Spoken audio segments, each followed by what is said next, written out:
Үй бүлө коомдун көзгүсү. Анын бекем болушу эки адамдан көз каранды деп айтып келебиз да. Анан айтсаңыз, ушул үй бүлөнүн бекем бакубат болушу үчүн алгач жубайлар ортосундагы мамиле кандай болушу керек?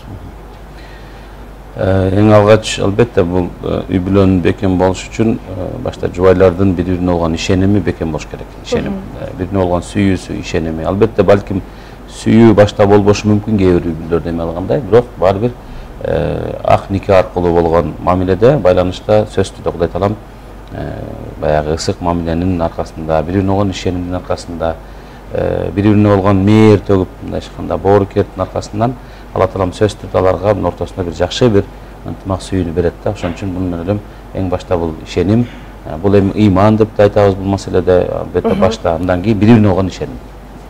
Жакшы. Рахат эже экөөңүздөр биргелешип чоң турмушка кадам таштаганыңыздар кайсы жылы башталган? Биздики 1999-жылы, ошол 19-августта баш кошконбуз. Ошол күндөн бери буюрса 3 перзенттин ата-энеси болуп, жашап келатабыз. Келишинче.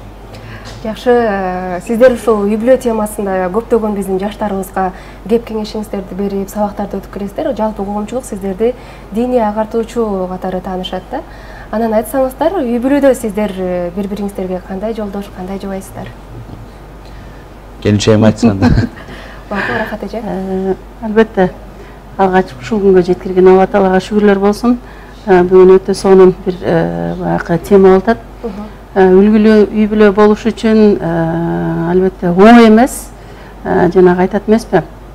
Сөз түрдө үлгүлүү үй бүлө болуш үчүн же болбосо ушундай жашоодо экөөбүздү бири-бирибизди тааныш үчүн эң алгач эле ошо үй бүлөнүн ичиндеги интеграцияны сактап калуу, башкача айтканда үй бүлөнүн ичиндеги ар бирибиз өзүбүздүн ордубузду сактап калганыбызда, ата өзүнүн аталык милдетин аткарса, эне өзүнүн энелик милдетин аткарса, анан ошондо аркадагы муунга да көпүрө болуп жашап кетери анык.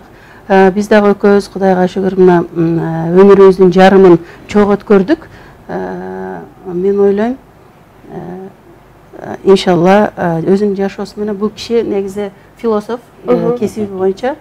Анан убагында бир философ агайыбыз айтты эле, философко жубай болуш аябай оор деп. Анан кийин турмуш кургандан кийин көрүшүп калсак, агай айтып атпайбы, философко жубай болуш кандай экен деп. Чындап эле оор экен дедим, бирок ошол эле жагында турмуштагы кандай кыйынчылык болбосун, кандай оор күндөр болбосун, дайыма жанымда, ошол эле учурда экөөбүз таарыныш деген болбой койбойт. Кээде анча-мынча майда чүйдө таарынышта өзүнүн философиялык сөздөрү менен көпкө узатпай бандай тоо тери менен жашоодо ошондой бири-бирибизге өрнөк болуп жашаганга аракет кылып атабыз. Үй бүлө бекем болушу үчүн, анын келечеги кенен болушу үчүн, үлгүлүү болушу үчүн үй бүлөдө кандай бир кадамдар, кандай бир ыкмалар, кандайдыр бир жазылбаган мыйзамдар болушу керек экен? Мен ойлойм, эң биринчи ошол үлгүлүү болуш үчүн умтулаш керек. Негизи бул жогоруда айтылгандай, ар ким өзүнүн ордун билсе эле баардыгы жакшы болот деп ойлойм. Ошол эркек өзүнүн жоопкерчилигин сезсе, аял үйдө өзүнүн ордун билсе эле баардыгы өз орду менен болот деп ойлойм. Анан биз эми көп айтат ошол силерден бир сабак алат элек, анан же болбосо бир үлгү алат элек деп. Мен айтат элем, биз мына үлгү алып жүргөн адамдар булар. Биз дайыма ошол жолун жолдоп, дайыма ошолар менен аркасынан басканга аракет кылабыз. Мен ойлойм, үйдө ынтымак болуш үчүн баягы сый-урмат да болуш керек да. Туптура биринчи ишеним. Бул ишеним адамдын ичин тынчтык берет. Тынчтык болгон соң ал жерде башка ырыскы, ынтымак, ыйман баардык нерсе орун алышы мүмкүн. Эгер ички дүйнөдө тынчтык болбосо, башка нерсени киргизүү мүмкүн эмес. Ошондуктан ишенимден кийин дагы сый-урмат болуш керек. Андан кийин ошол ишеним, сый-урматтын баары бириктирип, кайталанбаган, башкаларда болбогон сүйүүнү, махабатты жаратат да. Ошого алып барат. Анан эң биринчи биз махабатты алып келип алсак, берки экөөбүз болуп калса, махабат кем болуп, ал махабат жабыркап калышы мүмкүн да. Ошон үчүн айтарым, биринчи ошол ишеним менен ысый урматты бекемдеп алып туруп анан махабатка камдырсак туура болуп калайын деп ойлойм. Үй бүлөдө айтып коет го, бир адам экинчисин толуктайт, бир адам экинчисине карап өзгөрөт депчи. Анан сиздер да ошол бириңиздер экинчиңиздерге карап эмнелерди өзгөрткөнгө туура келген учурлар болуп калды? Мен өзүмдүн алсам, урматтын жакшы жактарын, жакшы сыпаттарын, сапаттарын алганга аракет кылам. Себеби мындай көп жерден мага кандай дерсем, өзүнүн бир жакшы сабактарын да берди. Ошондуктан мен ойлойм, бири-бирибизди толуктап туруш үчүн ошол негизги биз өзүнө жаккан, өзүнө керектүү сапаттарды алыш керек деп ойлойм. Бала тарбиялоодо бир кандай ыкмаларды колдоносуздар? Бала тарбиялаганда мен эч качан балдарды урбайм. Бул биринчиден. Балдарымдан сурап атам да, мисалы үчүн ортончу балам бар, Мухаммедден сурап, Мухаммед, мен сени урдум беле деп атам да, кээде тамашалап. Билбейм ата деп атам да, эч кандай эсинде жок. Эсинде жок. Неденде бул уруп тарбиялоо деген нерсе кандай гана тентек болбосун. Ал жакшы бир тарбия эмес. Экинчиден балдарга мүмкүн болушунча ар жаш чоңоюп барган сайын балдардын күтүү эмеси көбөйөт экен. Ачканда сенден башка нерсени күтөт. Анан азыркы 14-15ке чыккандан кийин сени менен дос болот экен, сенден күчтүү көрүнөт экен. Ал процесстерди биз теориялык жактан билгендиктен, практикалык жакта көрүп атабыз ата бала катарында.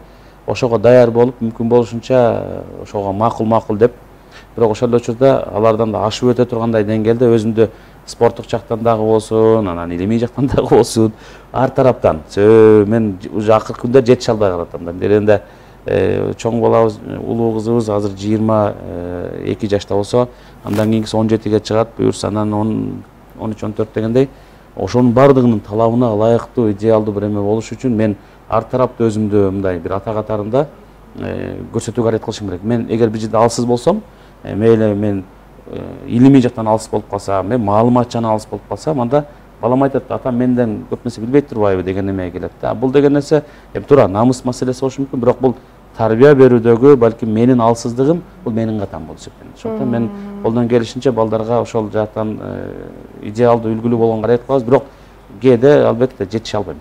Бала тарбиялоодо деле мындай өзгөчө бир ыкмабыз деле жок, бирок ошо бала тарбиялоонун көп эле жүгү, жоопкерчилиги энесинде. Анан биз ошол жанагы бир караң болуп турганыбыз өзү үчүн бир салмак болсо керек деп ойлойм. Если энеси баласын тарбиялаш үчүн ошол энесине ошол шарттарды түзүп берип, ошол камкор болсок, ошол биздин салымыбыз деп ойлойм. Болбосо негизи эле мен өзүмдөн ойлойм, мага деле ошол тарбиянын көбүн энем берген экен. Атам бизге ошол атам да дайыма сыртта жумушта болуп, бирок атабыз бизге караң болуп туруп берген экен, бирок эненин билимге умтулуу, адеп аклак жана башка жагынан баарын энебиз берген экен. Ошон үчүн ойлойм, үйдө эненин ролу абдан зор, абдан чоң, айрыкча балдар үчүн. Анан азыркы учурда балдарыбыз 10-12 жашында, буга чейин биз аларды бир да жолу коомчулукка чыгарган эмеспиз. Баланын жашоосу менен жашасын, эркин болсун. Булар эч кандай эч нерседен чектелбесин. Булар өздөрүн эркин сезип, булар бир кандайдыр бир биздин кылган ишибизден, биздин кылган кызматыбыздан бир кандайдыр бир чектөө көрүп калбасын деген максатта буларды мындай бир коомчулукка чыгарган эмеспиз. Азыр уулум Кудайга шүгүр чоңоюп калды. Ал менен кээ бир маселелерден кеңеш коем. Кандай ойлойсуң? Мындай кылсак кандай болот деп ойлойсуң деп. Ал ага кадимкидей бир жоопкерчилик берет. Ал кадимкидей андан күчтөнөт. Үйдөгү эркек бала сенсиң эми. Мындай кылсак мен сен менен кеңешейин. Ага бир өспүрүм курат. Колдоо бергенге аракет кылам. Азыр ошо өспүрүм кураны калыптануу мезгили. Кызым менен эми кызымды мен көп эле эркелетем, башкача эркелетем. Кыз бул конок экен. Кызды биз жакшылап тарбиялап, жакшы талим конок катары берип, конок катары эле биз кыздарды сыйлашыбыз керек. Кыздар үйдө конок катары үлпүлдөп жүрүп, жакшы тарбиясын алып, анан башка бирөөгө барып, жакшы билүү болуп берсе, бул бизге чоң утуш болот. Ошондуктан кыз чийинден сырткары деп айтылбаса керек. Анан айтып калдыңыз, ошо балдарыңыз өздөрү кандай пикирде? Балким алар ошо Урмат Усеновдун, Нейля Нуркулованын кызы, уулу деп балким таанылгары келеби? Алардын пикирин сурап көрдүңүздөрбү? Ооба, кызым бул чыгармачылыкка бир аз жакыныраак. Кызым ырдаганды, бийлегенди, чыгармачылык жактан жакыныраак. Улум такыр каршы. Улум таанылгысы келбейт, эл алдына чыккысы да келбейт. Сүрөткө түшкөндө да жаман көрөт. Өтө скромный, ал ошол мен ойлойм, ал ошол билимге кетет болуш керек деп ойлойм. Ошон үчүн ага болгон шартты түзүп бергенге аракет кылып атабыз. Кызым эми ал өзүнүн тандоосун жасаса, анан биз өзүбүз кетирген каталарды ага кетирбеш үчүн бардык шарттарды түзүп бергенге аракет жасайбыз. Жакшы. Атасын тарткан деп калдыңыз. Айтыңызчы, Урмат Усенов үйдө кандай жолдош, кандай ата? Көп кыз өзүнүн атасына окшоштуруп, атасын бир эми ар бир кыз идеал тутат атасын күмөр тутат. Анан ошого билбейм, бирок азыр ойлосом ушунчалык көп нерселер мындай дал келишет да. Ошол кийим боюнча, сүйлөгөн сөзү боюнча көп суроо берсең бир сүйлөйт. Көп нерсени сурасаң ошол бир кыска мындай, бирок аябай бир туура токотор жерин айтат да. Ошондуктан ошол жактары окшош. Бут кийимди жайгышы болсо да жабык болгондугу таң калышты да. Кайнатам эмесин рубашкаларында узун жай болсо да мындай кыска кийбейт. Ошондой нерселери, көп нерселерди окшоштурам. Ошондуктан эми жакшы сапаттары чындыгында албетте көбүрөөк. Ошондуктан балдарга дагы атаң ушундай, атаңдын ушундай жакшы сапаттарын алганга аракет кыл деп, ошол биздин идеал тутканыбыз, биздин атабыз.